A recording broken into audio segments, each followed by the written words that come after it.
জীবনেই প্রথমবার বিনা নিমন্ত্রণে বিয়ে বাড়ি অ্যাটেন্ড করলাম, তাও আবার ব্যারাকপুরে। এর আগে কখনোই বিনা নিমন্ত্রণে বিয়ে বাড়ি আমি ঠিক যাইনি।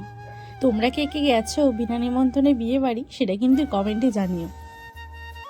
আর আজকের ম্যারেজটাও ছিল আলাদা, মানে ইন্টারকাস্ট ম্যারেজ, একজন বাঙালি আর একজন পাঞ্জাবি।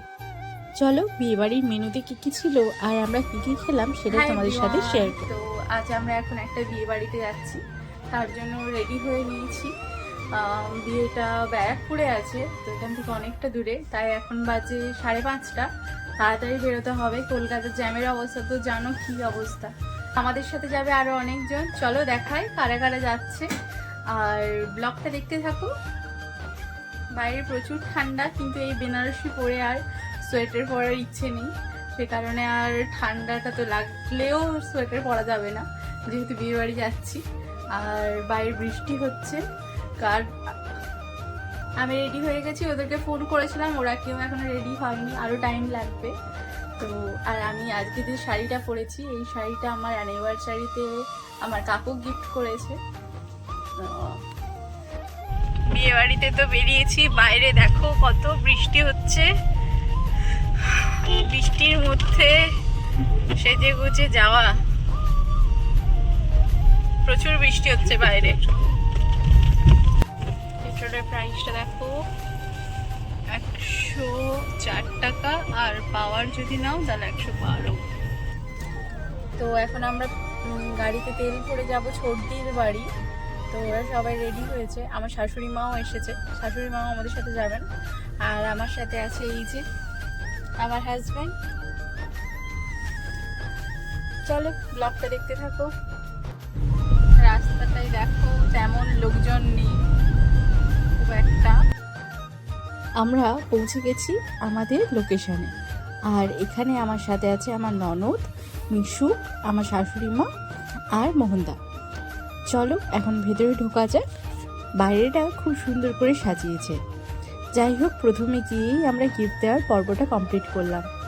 আর প্রথমে যে বললাম বিনা নিমন্ত্রণে, একেবারে কিন্তু বিনা নিমন্ত্রণে নয়, মানে আমার ননদের রিলেটিভের বাড়িতেই আমরা আজকে গেছিলাম বিয়েতে। যে কারণে আমরা ওদের থ্রুতে গেছিলাম, তাই আমি বিনা নিমন্ত্রণে কথাটা মেনশন করেছি। আর আমরা দুজনে এখানে সেজে অনেক ছবি তুললাম। আর এখানে দূরে দেখতে পাচ্ছ আমার শাশুড়ি মা কত সুন্দরভাবে সেজে এসেছেন। আর প্রথমেই আমরা চলে এসেছি স্টার্টার কাউন্টারে, আর এখানে স্টার্টারে অনেক অপশান ছিল। চলো কী কী ছিল। আর মিশুকে তো সবার পছন্দের আইসক্রিম, এখানে এসেও প্রথমেই আইসক্রিমটা নিয়ে নিয়েছে।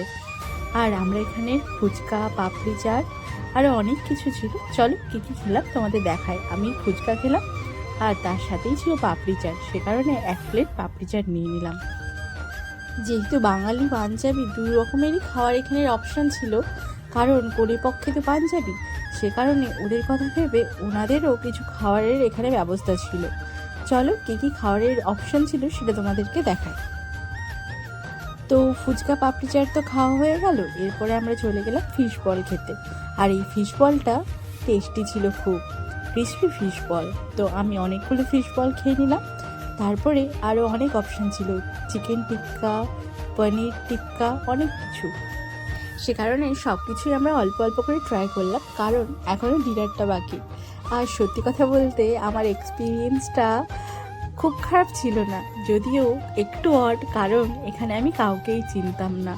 যেখানে তুমি কাউকেই চেনো না, সেখানে কিন্তু বিয়ে বাড়িতে গিয়ে যখন তোমাকেই সবাই ঘুরে ঘুরে দেখবে, সেই জিনিসটা একটু অড। যাই হোক, আমার হাজব্যান্ডের থেকে তো শুনলাম এরকম এক্সপিরিয়েন্স ওর আগেও আছে। যাই হোক, আমার প্রথমবারের এক্সপিরিয়েন্স, তাই তোমাদেরকে বলছি। এরকম বিয়েবাড়ির ক্ষেত্রে চেষ্টা করবে তাড়াতাড়ি খাওয়া দাওয়া কমপ্লিট করে বাড়ি ফিরে আসার। তো যাই হোক, এখানে এরপরে আমরা চিকেন টিক্কা নিয়ে নিয়েছিলাম আর রেশমি কাবাব নিয়ে নিয়েছিলাম। আর এখানে পনিরের অপশান ছিল, বাট পনিরটা খাইনি। তো আমাদের এখন স্টার্টার কমপ্লিট হয়ে গেছে, এখানে আমরা ডিনারের জন্য বসে পড়েছি। চলো এখানের মেনুটা তোমাদেরকে দেখাবো। আর এখানে আমার হাজব্যান্ড তো ননস্টপও স্টার্টারই খেয়ে যাচ্ছিল, কারণ ওর কাবাব এত পছন্দের, সে কারণে ও ঠিক করেই নিয়েছিল যে ডিনারে আর কিছু করবে না, স্টার্টারেই ও খাওয়া দাওয়া কমপ্লিট করে দেবে। সে কারণে ও রেশমি কাবাব নিয়ে বসে বসে আবার খাওয়া শুরু করেছিল। আর মিশুক তো খাওয়ার পাতে বসে ওর প্রথম চাই যেটা হলো সেটা হলো গোলাপ জামুন, মানে স্টার্টারে ওর প্রথম পছন্দের জিনিস হলো আইসক্রিম আর এখানে গোলাপ জামুন। আর ও কিছুতেই ছবি তুলবে না যতক্ষণ ওকে গোলাপ জামুন না দেওয়া হবে। যাই হোক, চলো খাবারের মেনুতে কী কী ছিল তোমাদেরকে আমি দেখাই। এই ছিল খাবারের মেনু, ফিশ ফ্রাই, স্যালাড, আরও অনেক কিছু। তো যাই হোক, খাওয়া দাওয়ার কোয়ালিটি সম্পর্কে এটাই বলবো, খাওয়া দাওয়ার কোয়ালিটি খুবই ভালো ছিল। আমরা এখানে খেতে বসেছি আর এখানে বর বউ চলে এসেছে স্টার্টার খেতে। সত্যি এই জিনিসটা কিন্তু একটা খারাপ লাগে, কি বলো তো, নিজের বিয়েতে এত কিছু খাওয়ার দাওয়ার হয় আর যার বিয়ে সেই ভালো করে খেতে পারে না। জানো আমার বিয়েতে কী হয়েছিল? আমার তো বিয়ে কমপ্লিট হতে হতে 3টে বেজে গেছে, আর বিয়েতে এত স্টার্টার ছিল, এত কিছু ছিল, কিন্তু আমিই ভালো করে খেতে পারিনি। কারণ বিয়েতে উপোস থাকতে হয়, তো তাই সবাই কত কিছু খেয়েছে আর আমি নিজেই খেতে পারি। আমাদের খাওয়া কমপ্লিট হয়ে গেছে, তাই আমি আইসক্রিম নিয়ে নিলাম। আর এখানে পানগুলো এত সুন্দর করে লাইটিং করা ছিল। আমাদের কমপ্লিট হয়ে গেছে, এখন আমরা চলে যাচ্ছি, রাত হয়ে গেছে, ফিরতে হবে।